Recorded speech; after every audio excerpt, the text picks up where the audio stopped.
Hello everyone. Zeng जब जागती है तो मुया अभी भी उसके पास ही बैठी हुई थी और वो ज़ेंग को जागी हुई देखकर खुश हो जाती है। तो ज़ेंग उसे हक कर लेती है और तभी मूचेन वहाँ पर आ जाता है और बोलता है फाइनली तुम जाग गई। ज़ेंग बोलती है मिस्टर मू। फिर उसे रियलाइज़ होता है तो वो बोलती है क्या ये किंग उठ गई और मैं कितने टाइम से सो रही थी। मूचेन बोलता है तुम पूरे 1 दिन के लिए सो गई थी और हॉस्पिटल ने कहा है कि ये किंग पहले से बेटर होने लगी है, पर अभी भी उसे ऑब्जर्वेशन के लिए आईसीयू में ही रखना पड़ेगा। डोंट वरी, जी युआन ने जिसे बुलाया है वो आ चुका है। ज़ेंग बोलती है मिस्टर मू, पिछले 2 दिनों के लिए आपका बहुत बहुत शुक्रिया। मूचेन बोलता है ज़ेंग शाओ, तुम्हें थैंक्स कहने की कोई ज़रूरत नहीं है। ज़ेंग सोचती है इसने ये शब्द फिर से बोले, जब हम हॉस्पिटल में थे तब भी उसने यही बोला था। फिर वो ये सीन को याद करती है और अपने मन में बोलती है नहीं, अभी ये सब सोचने का सही समय नहीं है। फिर मूचेन को बोलती है मिस्टर मू, मैं अब नहाने जा रही हूँ, फिर उसके बाद मुझे हॉस्पिटल ले जाना। और फिर वो वहाँ से चली जाती है। फिर थोड़ी देर बाद वो रेडी होकर आ जाती है और मूचेन उसे देखकर ब्लश कर रहा था। फिर वो उसके हेयर को टच करने जा रहा था तो ज़ेंग बोलती है मिस्टर मू।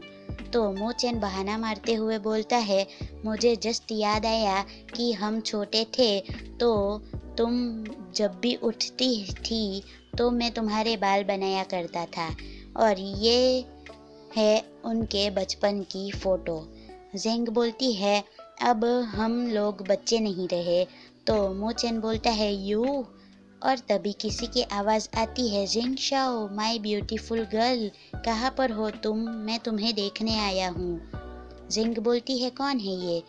मूचेन बोलता है वो मेरा कज़िन है जाओ वान टिंग, वो हर लड़की से फ्लर्ट करते रहता है, तुम उससे दूरी ही बनाए रखना। फिर वो दोनों बाहर जाते हैं तो उनके सामने जाओ वान खड़ा हुआ था। वो बोलता है ब्यूटी ज़ेंग शाओ, मुझे पता है कि तुम घर पर ही हो, अगर तुम मुझे सुन रही हो तो प्लीज़ मुझे आंसर दो। मूचेन बोलता है तुम यहाँ पर क्यों आए हो, और उसकी नज़र सिर्फ उसके बुके पर ही थी।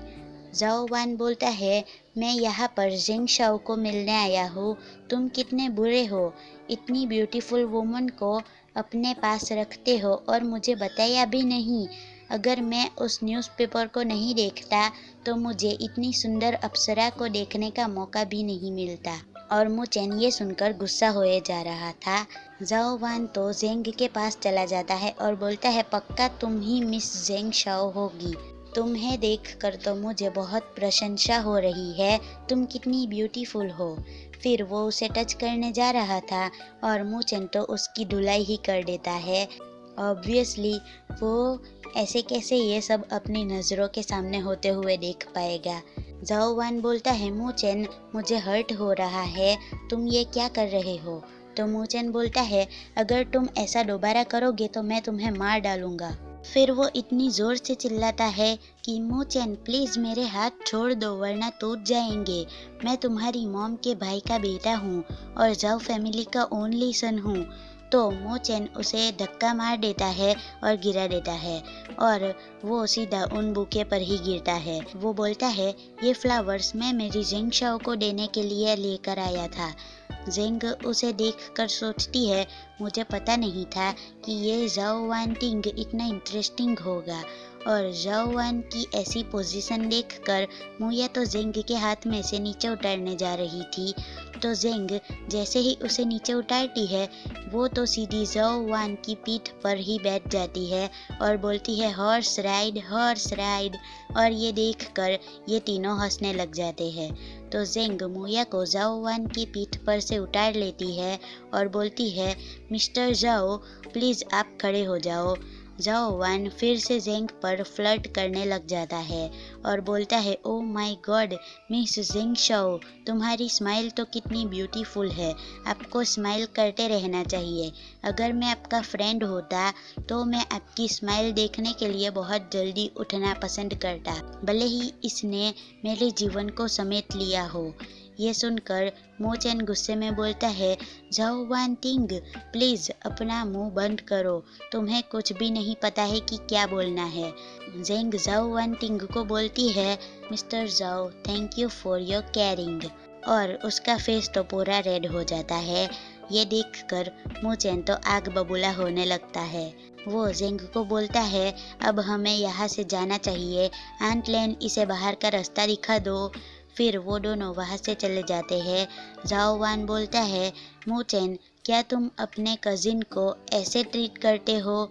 मोचेन और जेंग ने मुया को मुई के पास छोड़ दिया था और वो दोनों अकेले ही जा रहे थे।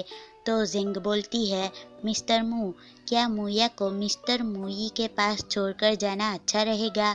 तो मोचेन बोलता है, डोंट वरी, तुम्हारी फ्रेंड अब ज़्यादा इम्पोर्टेंट है, हम हॉस्पिटल में मुया का ख्याल नहीं रख पाते, और वैसे भी मुया मुई से काफ़ी क्लोज है, बहुत सारे लोगों को तो यही लगता है कि वही उसका बर्थ फादर है। जेंग बोलती है, मिस्टर मू, क्या आप मुझे पहले मिस्टर निंग के घर पर ले चलोगे? मैं उनसे एक हेल्प मांगना चाहती हूँ। फिर निंग जी युआन का घर दिखाया जाता है। जेंग जी के सामने ही बैठी होती है। जी बोलता है, अच्छा तो तुम यही कह रही हो कि उस ड्राइवर को किसी ने ये करने के लिए ऑर्डर दिया था, राइट? जेंग बोलती है, हाँ, मैं तुमसे कुछ भी नहीं छुपाऊंगी, मेरे फादर मुझे बहुत टाइम से ढूंढने की ट्राई कर रहे हैं, वो मुझे वापस जेंग फैमिली में ले जाना चाहते हैं, और मुझे पता है कि वो जो चाहते हैं उसे वो पाकर रहते हैं, और मेरी स्टेप मदर भी ऐसी ही है। जी बोलता है, मैं तुम्हारी हेल्प कर सकता हूँ, पर तुम्हारे फादर भी इससे रिलेटेड है, तो कहीं ना कहीं तुम भी हर्ट हो सकती हो। तो जेंग अपना पास्ट याद करती है और बोलती है, उन्होंने तो मुझे कितनी बार हर्ट किया है। मिस्टर निंग, जब मैं यहाँ पर आई थी तो मैं अपनी फीलिंग्स को साइड पर रखकर आई थी। ये लो मेरी डिपॉजिट, जब इन्वेस्टिगेशन ख़त्म हो जाए तो मैं बाकी के पैसे भी दे दूंगी, मैं आपको लॉस में नहीं जाने दूंगी। जी बोलता है, मुझे ऑलरेडी फीस मिल चुकी है, मोचेन ने भी कल मुझे यही कहा था, तो मैंने अपने सारे आदमियों को उस ड्राइवर के मरने के पहले के सभी सोशल रिलेशनशिप के बारे में इन्वेस्टिगेट करने के लिए लगा लिया है। यिनहो भी अब एयरपोर्ट पहुंच चुका होगा, अब बहुत जल्द वो हॉस्पिटल पहुंच जाएगा। अब तुम ये सब हम पर छोड़ दो, बस तुम्हें अपनी फ्रेंड का अच्छे से ख्याल रखना है। जेंग बोलती है, प्रेसिडेंट निंग, क्या आप मुझे बता सकते हो कि आपके और मेरे बीच में क्या रिश्ता है? और इसी के साथ ये चैप्टर होता है यहीं पर ही ख़त्म। So that's it for today and thanks for watching. मिलते हैं नेक्स्ट वीडियो में। टाटा।